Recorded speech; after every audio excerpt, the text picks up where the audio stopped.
Mayor Luke Bronin has requested permission from the City Council to move ahead with an application for state oversight. In exchange for monitoring by a state-appointed panel, Hartford is expected to receive tens of millions of dollars in additional aid this fiscal year to help offset a $65 million budget deficit. The state spending plan adopted in October allows distressed Connecticut municipalities to apply for extra funds from the special account. Cities and towns also can request debt assistance from the state. Hartford has asked for at least $40 million more on top of the $270 million it is supposed to get. Some of that would come from the special account and some would come in the form of state-subsidized debt payments. The city's annual debt contributions are projected to top $60 million by 2021. Connecticut's newly formed Oversight Board, which will monitor finances in any municipality that applies for the extra aid,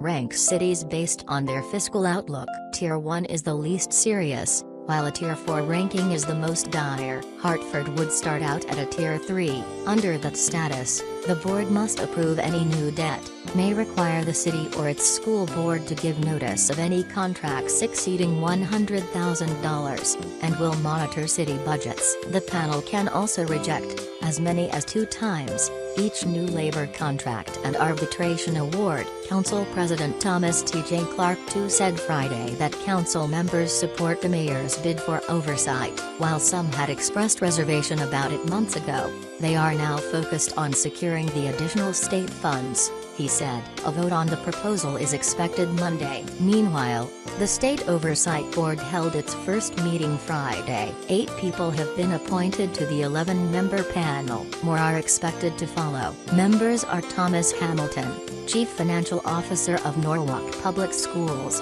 Patrick J. Egan, former president of the New Haven Firefighters IAFF Local 825, John Binolan, a lawyer for Dade Pitney, Scott D. Jackson, the state's labor commissioner and former mayor of Hampden, and Mark Wexenberg, former executive director of the Connecticut Education Association. The board is co-chaired by State Treasurer Denise Napier and Ben Barnes, Secretary of Connecticut's Office of Policy and Management. Members on Friday discussed the new law governing the panel and set a schedule for its 2018 meetings. Barnes said that while the board has been anxiety-producing for a lot of people, especially labor groups, members will use its power with great reserve and listen to input from the public. The group was appointed by Gov. Daniel P. Malloy and legislative leaders.